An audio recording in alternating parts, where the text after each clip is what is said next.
tujuannya itu sendiri pada dasarnya apa. Terus dari tujuan ada juga manfaatnya dari etika. Selanjutnya setelah tadi dari nilai etika dilanjut dengan pengertian tanggung jawab sosial pada perusahaan ini.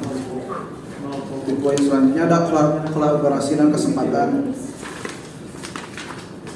Serta yang terakhir manfaat dari tanggung jawab sosial dan perusahaan. Mungkin dari poin-poin ini pada divisi produksi atau yang lainnya ada yang mungkin ada unek-unek atau yang sifatnya bisa membangun pada perusahaan kita ini, bisa dipersiapkan.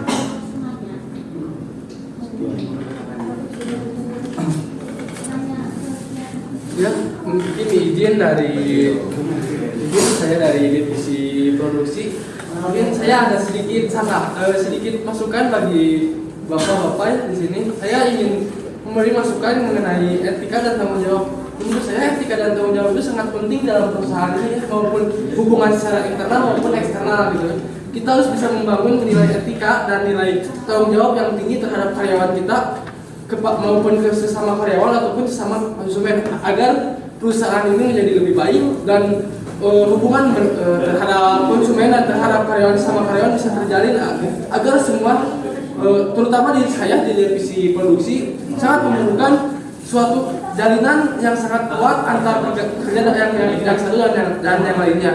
Maka nilai etika dan tanggung jawab itu sangat penting agar satu sama lain bisa mempercayai semua itu. Dan apalagi nilai tanggung jawab itu harus ditekankan bagi setiap karyawan agar setiap karyawan itu mempunyai nilai tanggung jawab yang tinggi dan tidak untuk melantarkan pekerjaannya, begitu menurut saya. Apabila mungkin cukup sekian dari saya. Baik, terima kasih dari divisi produksi atas masukannya juga. Mungkin ada tambahan atau mungkin satu kasus dari salah satu divisi juga terkait tentang nilai etika dan tanggung jawab sosial. Silakan.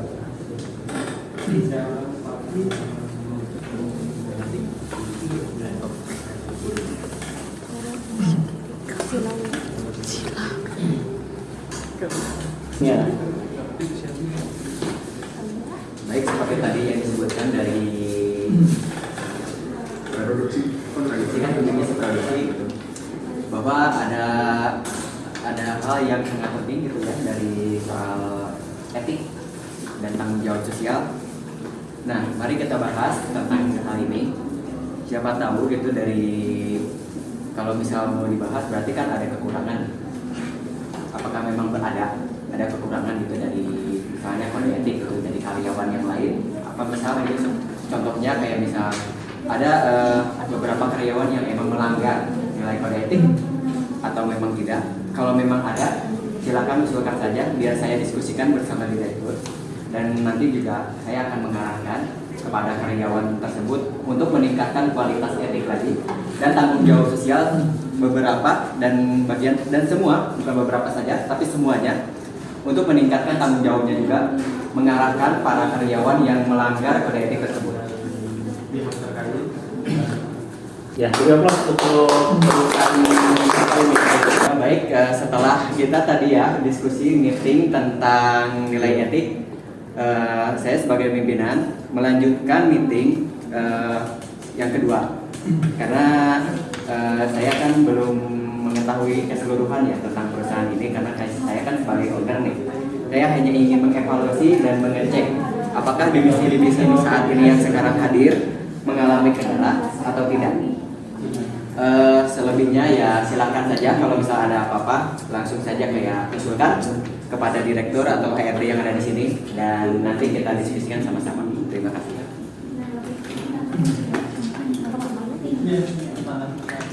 Baik, kita lanjutkan diskusi kali ini mengenai budaya organisasional dan desain organisasi. Dari mana desain budaya organisasi ini sangat berdampingan dengan nilai etik dan tanggung jawab itu sendiri kan. Yang dimana perusahaan juga mempunyai budaya dengan misal sebagai contoh di perusahaan kita kan dengan pakaian biasa tapi dengan attitude yang lebih sopan juga bisa jadi termasuk budaya dari perusahaan kita itu sendiri. Kali ini kita akan berdiskusi mengenai lebih bagus kalau di pertanyaan yang pertama itu kita mengulang pengertian budaya organisasional itu apa, kemudian dimensi budaya organisasi, selanjutnya faktor-faktor pembentuk budaya organisasi itu, serta peran budaya organisasi dalam desain organisasi.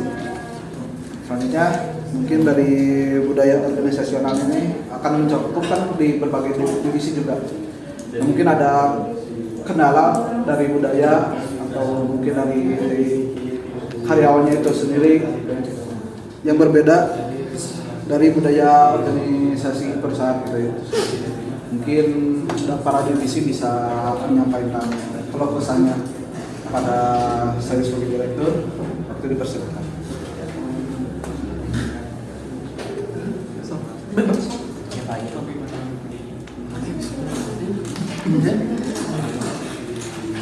Menjauh ada tawa ya tuh sajen.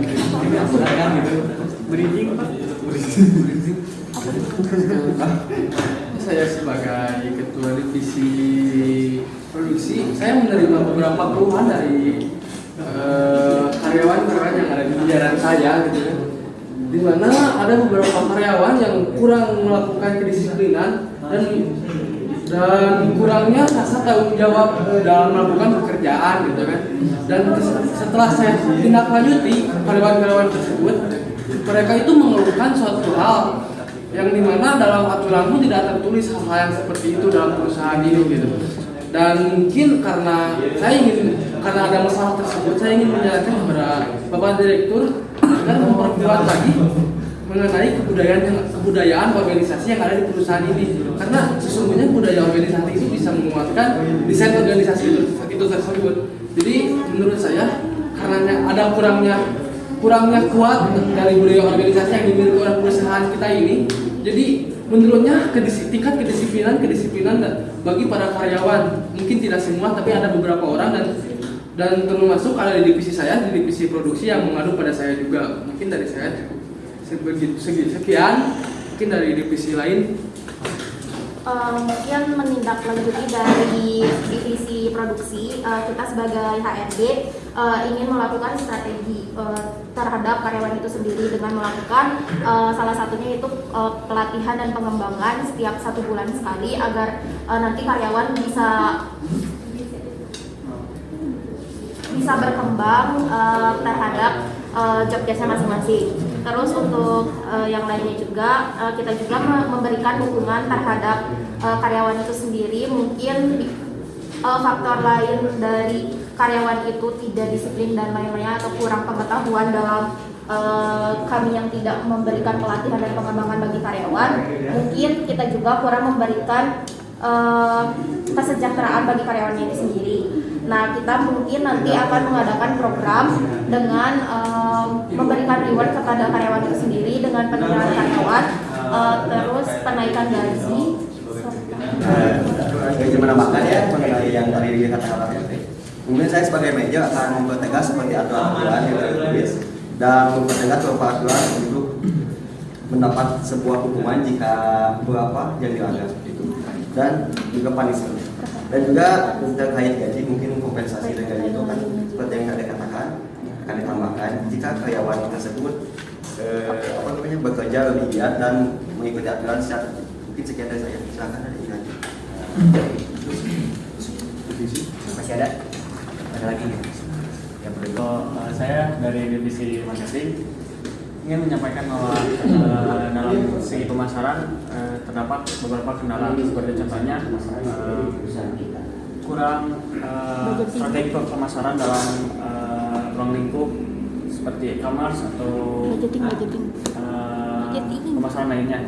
Cuman yang jadi faktor permasalahannya yaitu dengan periklanannya, yang dimana pesaing kompetitor di perusahaan lain lebih luas, sedangkan dalam perusahaan ini mungkin bisa dikatakan masih ruang lingkup yang kecil. Mungkin bisa dapat dipertimbangkan untuk menambah perikanan pemasaran secara akademik. Solusi dari di marketing itu sendiri mungkin bisa berkoordinasi dengan divisi bendahara untuk melakukan pembajetan dari si pengiklanan itu per bulannya butuh berapa, mungkin nanti bisa dikoordinasikan dengan tim bendahara agar nanti kita bisa bersaing dengan perusahaan lain. Sedikit tambahan mengenai permasalahan Bapak sebagai divisi marketingnya, saya sebagai divisi produksi ingin menambahkan, menurut saya harus mungkin saya juga harus berkomunikasi ya dengan para desainer gitu.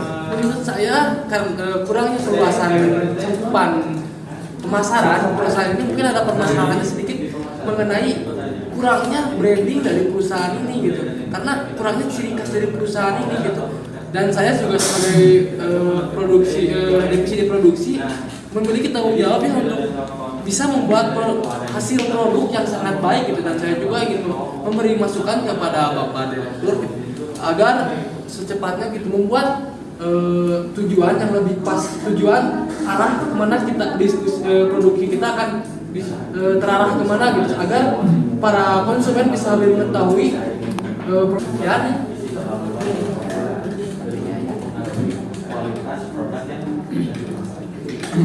Mungkin dari tadi marketing, terus dari keuangan juga, serta bagian di produksi juga, kalian bisa diskusi dulu dengan bagian administrasi agar dari pengeluaran itu bisa terarah mana kemananya, dan terbaginya juga termasuk untuk produksi.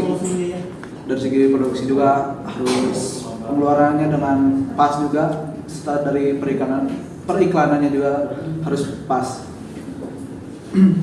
Maka bisa dikoordinasikan dulu dengan administrasi. Kemudian saya meneruskan dengan masalah tentang dari divisi produksi. Mungkin dari kita itu target pasarnya karena fashion juga kan, kita lebih mencakup dari remaja hingga mungkin orang tua, karena kita tidak mengambil dari segi remaja ke bawah, jadi lebih dipatokkan ke remaja usia ke atas. Mungkin di situ strategi pemasarannya. Sekian dari saya. Iya, tadi membahas tentang budaya dan beberapa permasalahan tentang periklanan, advertising dan branding, dan banyak kekurangan terhadap pemasaran. Mungkin ya, solusi dari saya mungkin ada salah satu yang harus ditingkatkan dari kinerja, dikarenakan ada yang kurang. Masalahnya itu kan dari budget ya, kayak misal keuangan, kurangnya modal. Tapi ya tetap saja kekurangan itu juga harus ada pertimbangan yang baik, yaitu dari kinerja bekerja perusahaan ini gitu. Seperti tadi HRD menyarankan untuk mengadakan pelatihan itu kan tetap saja gitu kan memerlukan modal yang keluar. Nah, silakan dari sisi yang menduga posisi divisi tersebut barangkali ada beberapa hal yang harus